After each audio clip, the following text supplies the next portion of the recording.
भारत एक देश ही नहीं बल्कि हजारों संस्कृतियों का संगम है।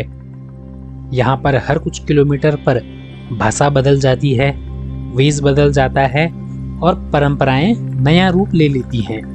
कहीं लोक नृत्य हैं, कहीं लोकगीत और कहीं देवता स्वयं धरती पर अवतरित माने जाते हैं। इसी सांस्कृतिक विविधता के बीच हिमालय की गोद में एक ऐसी परंपरा जीवित है जो न केवल एक गांव की पहचान है बल्कि पूरे भारत की सांस्कृतिक आत्मा को दर्शाती है। ये कहानी है रम्माण उत्सव की।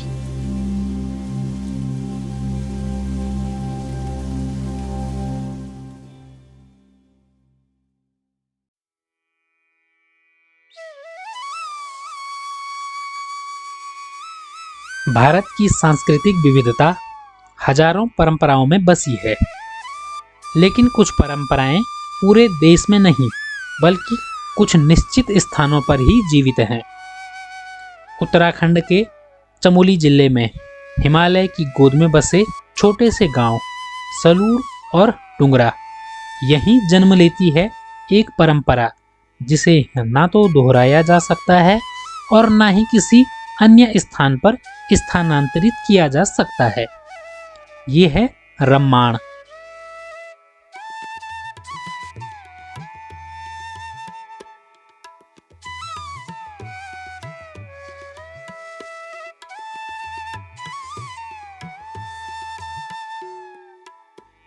रम्माण कोई नाटक नहीं है, ये रामलीला भी नहीं है, ये कोई मंचीय प्रस्तुति भी नहीं है। ये प्राचीन पारंपरिक पूजा के तरीके हैं जो कि भूमियाल देवता के मंदिर में आयोजित किए जाते हैं।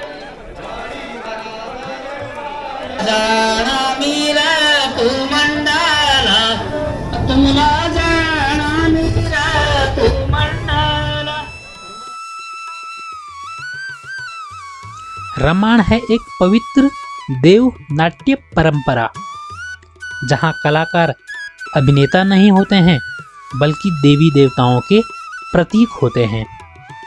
ये उत्सव पीढ़ियों से एक ही स्मृति के साथ आगे बढ़ता आया है, जैसे कि एक पीढ़ी को दूसरी पीढ़ी से नृत्य, गायन और ढोल वादन के कौशल प्राप्त होते हैं।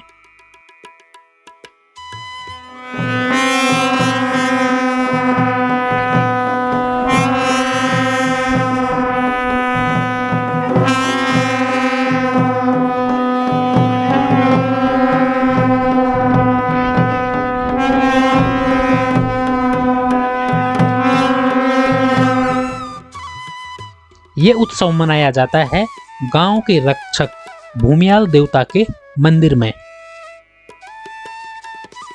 हर परंपरा के पीछे एक विश्वास होता है और हर विश्वास के केंद्र में एक देवता। सलूर डुंगरा गांव के लिए वो देवता हैं भूमियाल देवता।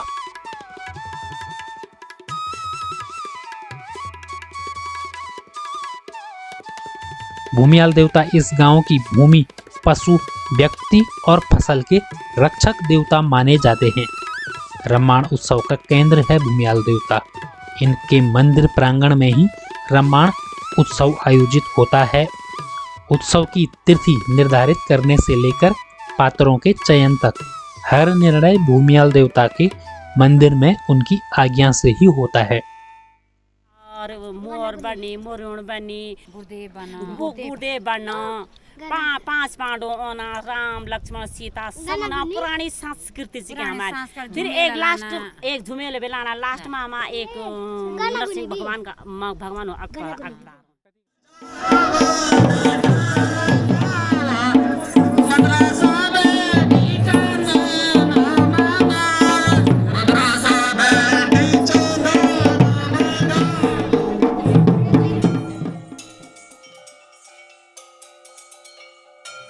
यहाँ पर देवता सिर्फ मंदिर तक सीमित नहीं हैं, वे नृत्य में उतरते हैं, मुखौटों में प्रकट होते हैं और लोगों के बीच ढोल दमाओं के स्वरों एवं मंत्रोच्चार की ध्वनि के साथ अपनी उपस्थिति बनाए रखते हैं।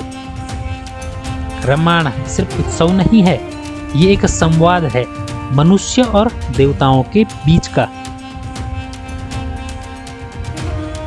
रामायण में देवता दिखाई नहीं देते हैं, वे प्रकट होते हैं।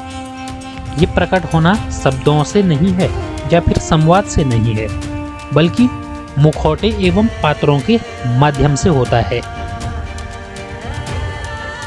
रामायण के मुखौटे केवल सजावट तक सीमित नहीं है, ये देव रूपों की भाषा है। हर मुखौटा एक अलग शक्ति, अलग स्वभाव और अलग कथा को दर्शाता है।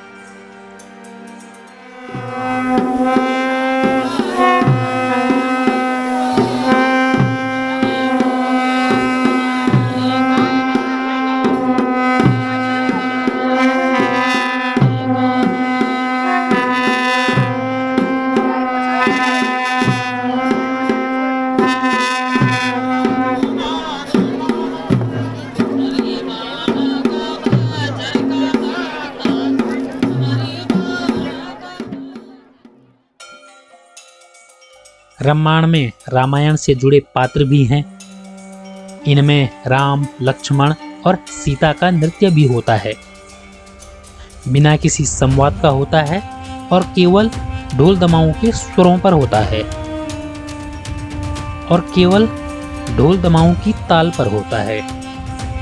इसी कारण रामायण से जुड़े प्रसंगों के कारण इसको रामायण कहा जाता है। रामायण के मुखौटे बाजार में नहीं मिलते हैं, इन्हें भूतपत्र द्वारा गांव के कारीगरों द्वारा बनाया जाता है। इसके निर्माण का कोई लिखित तरीका नहीं है। स्मृति के आधार पर ये ज्ञान एक पीढ़ी से दूसरी पीढ़ी को प्राप्त हुआ है।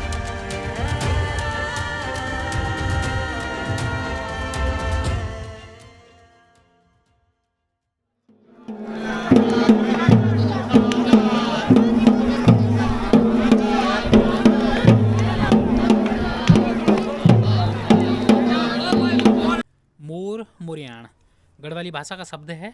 मोर और मोरयाण को हम कहेंगे चरवाहा दंपत्ति, और इसके बाद आते हैं हूण और हुणियाण। गढ़वाली भाषा का शब्द है ये भी, और इसका मतलब है बनिया दंपत्ति।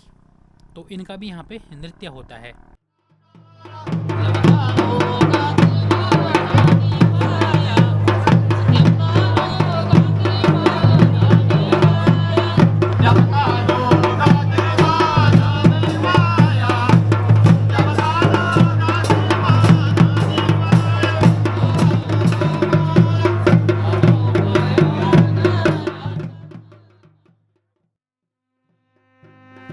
कुछ ध्वनियाँ केवल सुनाई नहीं देती हैं, बल्कि वे बुलाती हैं।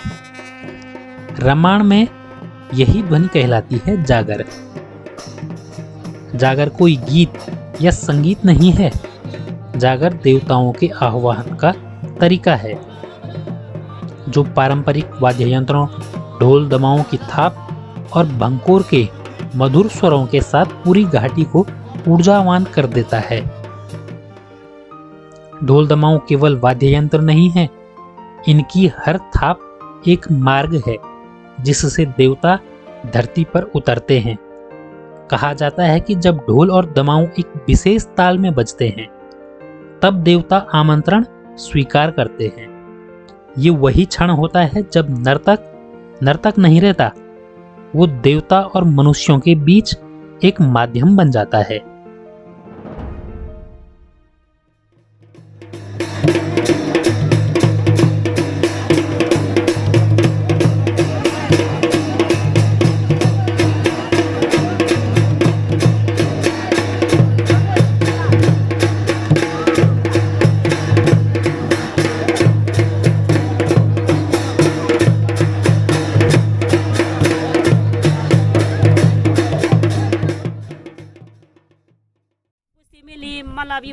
बढ़िया बढ़िया बाखरा लोग बना हुणिया बना बकरी बाखरा बना। अच्छा ठीक। और ये माल ओन ना यो सेट में यात बोन लाल माल यात बोन बाकी सफेद यात बोन। अच्छा। आपस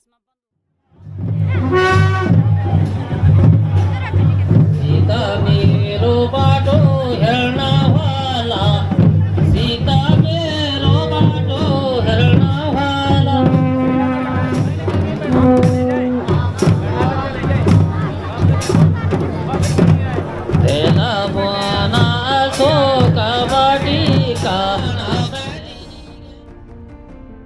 साल कहें तो पहलवान कह सकते हैं हम, जब यहाँ पर युद्ध हुआ था बहुत साल पहले, गोरखा जब आक्रमण किया था तो चरवाहों ने उस युद्ध में भाग लिया था और गोरखाओं को परास्त किया था। तो दो तरफ से सफ़ेद कपड़ों में माल आते हैं और दो अलग तरफ से लाल कपड़ों में दो माल आते हैं, उस युद्ध को प्रतीक रूप में दर्शाते हैं। रामायण एक गांव की परंपरा होते हुए भी एक ऐसी परंपरा है जिसने पूरी दुनिया का ध्यान अपनी ओर आकर्षित किया है। वर्ष 2009 में संयुक्त राष्ट्र की संस्था यूनेस्को ने रामायण को मानवता की अमूर्त सांस्कृतिक धरोहर के रूप में मान्यता दी। इस मान्यता का ये अर्थ नहीं है कि इस परंपरा को संग्रहालय में रखा जाए। इसका अर्थ है कि इस परंपरा को उसी रूप में जीवित रखा जाए जैसे ये सदियों से चली आ रही है। यूनेस्को की मान्यता रामायण को दुनिया भर के दर्शकों के मध्य ले गई, लेकिन इसे जीवित आज भी वही लोग रखे हैं जो पीढ़ियों से इसे निभाते आ रहे हैं। ये कहानी एक उत्सव की नहीं है, ये कहानी है भारत की सांस्कृतिक आत्मा की।